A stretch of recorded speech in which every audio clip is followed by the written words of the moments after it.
Hello,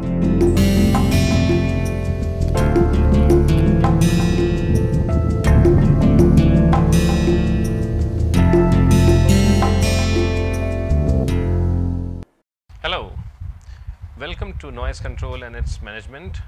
Today is the 4th day of this week, which is the 8th week of this course, and what we have learned till so far in this week is how to calculate sound pressure level inside a room far away from a noise producing object. We have also discussed how to compute industry standard octave bands central frequencies and how are they related with the band number, and the remaining part of this week and also the next week we will focus our efforts on understanding how to compute the value of LW for different noise producing sources. So, our focus is how to compute LW. Okay. And what is the context? The context is that if we are outside in the space, then for outside conditions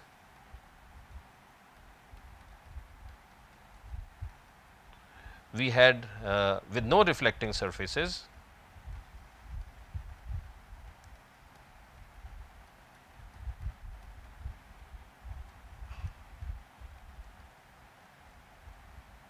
we had developed an expression that sound pressure level equals sound power level in decibels plus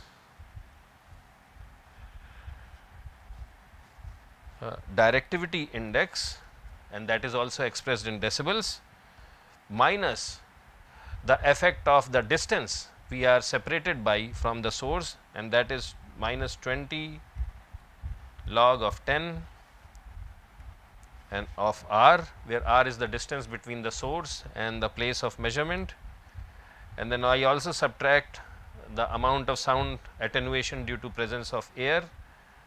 So, it is 4.34 m/r, and then of course, there is a constant number 10.9 decibels. So, all this is in decibels,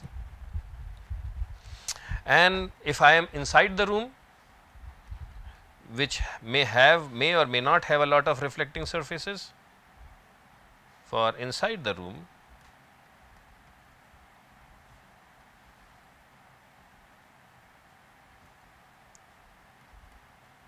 my sound pressure level is equal to the sound power level of the noise producing machine. So, that is LW plus 10 log of 10 4 divided by r plus q divided by 4 pi r square plus 0.1 decibels. So, in both these cases, if I know LW, then I can calculate LP. So, the question is that if someone tells me, okay, this is the type of machinery you have in a room or outside, what is the sound pressure level? I have to know how to calculate LW. A difference between these two relations, this is for outside and this relation is for inside. Both these relations account for directivity, but here we use directivity index, and you should remember that directivity index we had defined as 10 log of 10 of directivity factor. Okay, so if we are outside, the relation uses directivity index as a parameter. If we are inside, we use directivity factor. So, Q is directivity factor. For an omnidirectional source, directivity factor is 1, and for an omnidirectional source, directivity index is 0.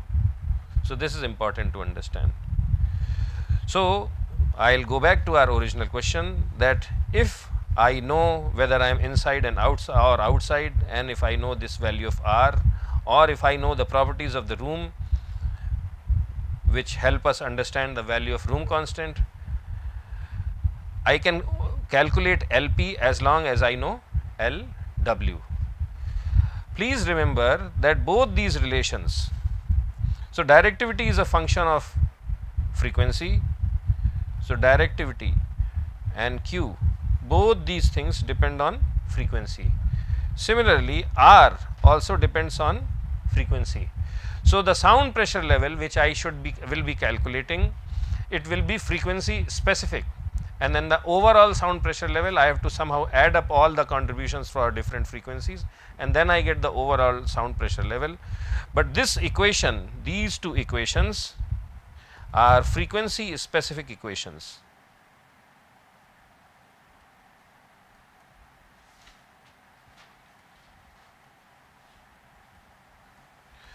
Which means when I am calculating LW, I cannot just say that the total sound power level is 100 decibels. I have to specify that sound power level for this machine for the 500 hertz octave band is so many decibels, for the 1000 hertz octave band it's so many decibels, and so on and so forth. And for each of those octave bands I also have to know directivity, and I also have to know room constant, and then only I can use these two equations. Okay. So I have to calculate these, I calculate LP for specific frequency bands. I just don't calculate it in overall sense right away. Once I have frequency specific data, then I can add up all those frequency specific data to come up with a final number. So this is something important to understand. So I'll go back. So our question is, how do we figure out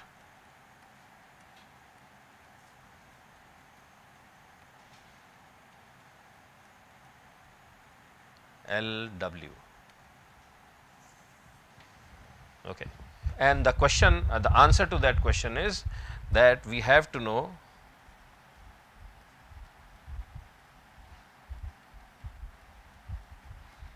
all the noise producing mechanisms.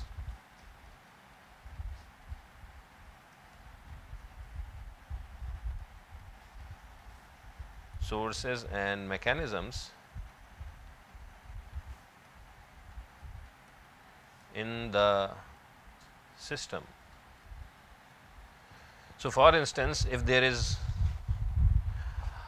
a power generator set, diesel generator set which generates power, and it is put in a big room, and if I want to figure out what is the value of LW corresponding to that genset, I have to know what is that genset made of, does it have an enclosure, does it have a motor, is the sound coming from motor allowed to exit. So I have to know all the details of the system. So just knowledge of acoustics will not be able to help me to compute value of LW. I have to know all, so I have to be a specialist in that system to find out the value of LW. This is very important. So if I am working in a factory and I want to estimate the noise level or the sound power level associated with, let us say, a milling machine, I have to understand what kind of different motors it has, and then when the machine is running, there may be some fluid falling on the machine as a coolant. So I have to know all those details, and all the knowledge, detailed information about the system will help me estimate LW in a methodical way. Now typically most of the machines, what are they made of? They are made of some important building blocks. So they may be made up of fans, they may or may not have a fan, but a lot of machines have some fan. Then they may be a motor, or some motors may be involved. Okay. Then there may be some pumps. What else are there? There could be some compressors. So these are building blocks for large factories or complicated machines and things like that. There could also be some transformer.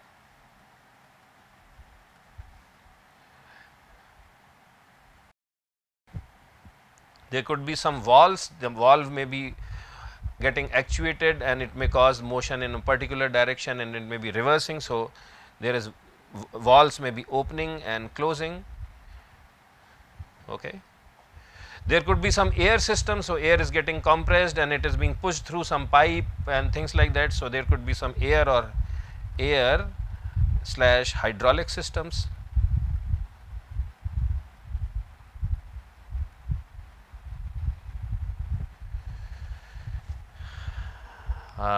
There would be some gas vents. In large plants, there could be some cooling towers.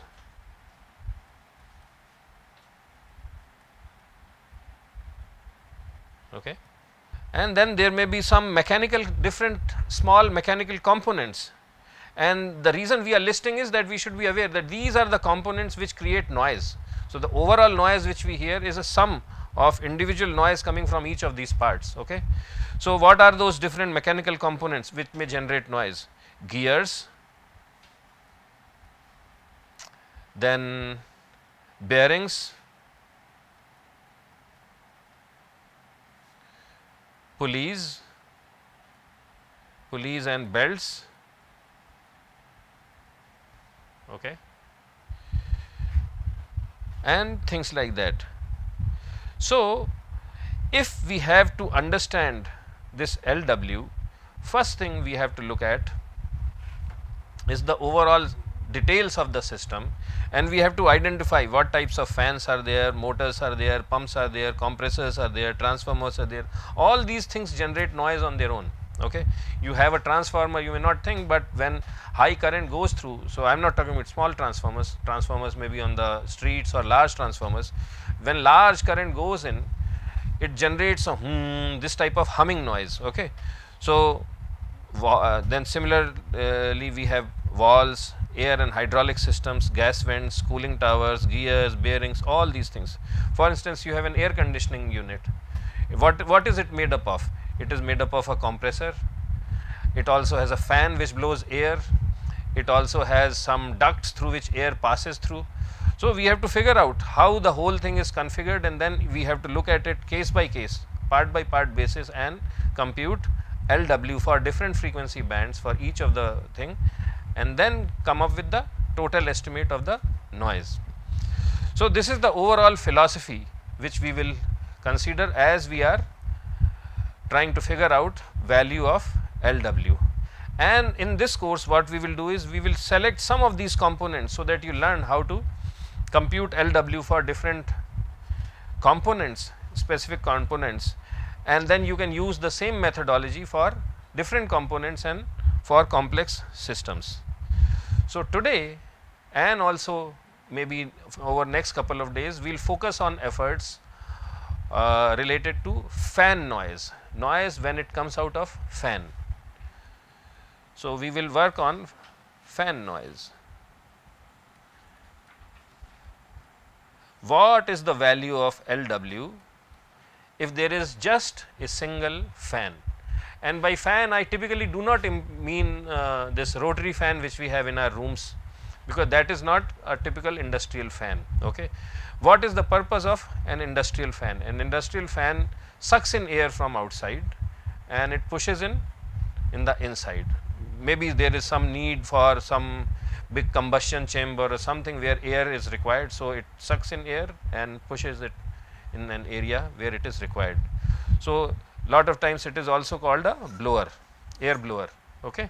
So, there are different types of fans. Okay. And let us look at different classifications. So, they are broadly speaking two types. The first category is centrifugal fans. Okay. And these centrifugal fans themselves, they come in different flavors. So, we can have an airfoil blade fans, and you please go over the net and some books on fans to understand what these things mean. So, airfoil blade fans. So, their blades are designed like airfoils. Okay. So, that is why they are known. Then there are fans which are known as BCB fans. What does it mean? Backward curved blades. Okay. So, these are BCB fans. Then another category of centrifugal fans is radial fans. Then there are FCB fans. So, FCB is forward curved blade.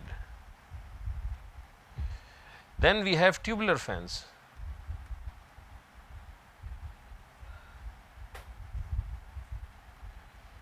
So, these are different varieties of centrifugal fans. And then there is another broad category of fans, and they are axial fans. So, we have centrifugals and axial.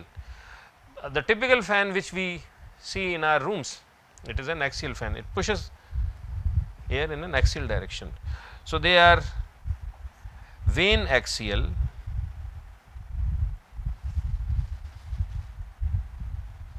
then the second is tube axial,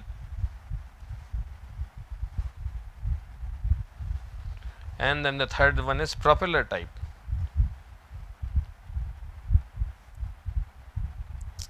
So, the point here is not to make you experts in fans, but the reason I am listing all these different categories of fan is that if you are interested in computing the noise coming out of a fan, the first step you have to do is identify which type of fan is there in your building or in your machine which is actually generating the noise. So, you have to see whether it is a centrifugal or an axial, and once you make that identification, you exactly figure out whether it is an airfoil type or BCB or radial or FCB and tubular. Okay. That is the first thing, that you look at which component is generating noise and which exact category this component is of. Okay. So, that is the first step. Next, we look at different mechanisms of how sound is produced by a fan. Okay. So,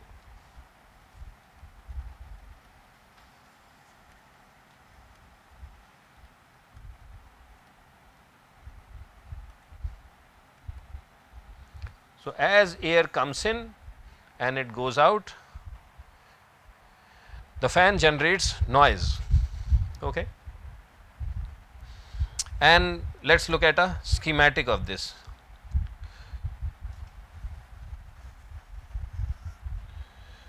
So, this is a centrifugal type of fan. So, this is an industrial fan. Okay. And you have air coming in from this side. So, it sucks in air from this side. This fan is resting on some foundation.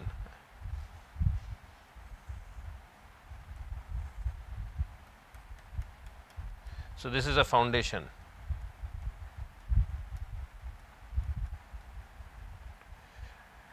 So, air comes in and it goes out. And then you have to think. So, there may be blades here. Okay. So, they pull in the air and then they throw it out. So, there is a centrifugal mechanism. There may be lots of blades in here, not just 2 or 3 blades which we see in our room fans. There may be 60, 70, 100 blades. Okay. And you have to again figure out how does sound. So, where is the sound getting generated? All the sound is getting generated in this, right, inside the fan, because when air gets sucked in, it just gets rotated and all that sound is getting generated because of all sorts of turbulence and vorticity and all this fluid mechanics stuff. All the sound is getting generated, and then you have to think, how does this sound. So, this is a fan, let us say in a very large room, and let us say I am in very far away or some distance away from the fan, let us say this distance is r. How will this sound reach me? What are the different mechanisms through which this sound reaches me? Because all the sound is getting generated inside the fan, how does it get out? How does it get out? Okay. So, there are 3 ways or 4 ways this sound can get out in the fan. That is why you have to look. So, we have to have this understanding. So, the first path through which it can get out is through the outlet. If the outlet is open, sound will come out. So, ways through which sound can get out. One is outlet. Okay. If the outlet is open and it's just throwing all the air in the room and I am also in the room, I will hear that sound. The second path through which sound can get out, if the inlet is open, then sound can also get out from here. Air is coming inside, but sound may get out from the inlet also. So, inlet is another path. Okay. What is the third way? Suppose I close my inlet as well as outlet, of course, what is the point? Or suppose the outlet is not open, but it has a duct. Okay. Maybe there is a duct which takes all that air somewhere, and similarly there is a duct from outside.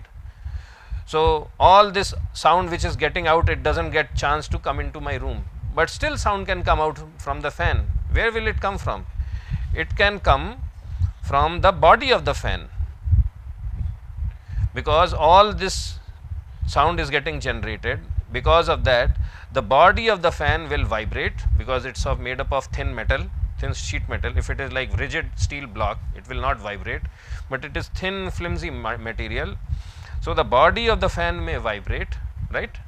Body of the fan may vibrate, and that vibration can generate sound in the room. So, the third possible path is housing vibrations or the housing of the fan.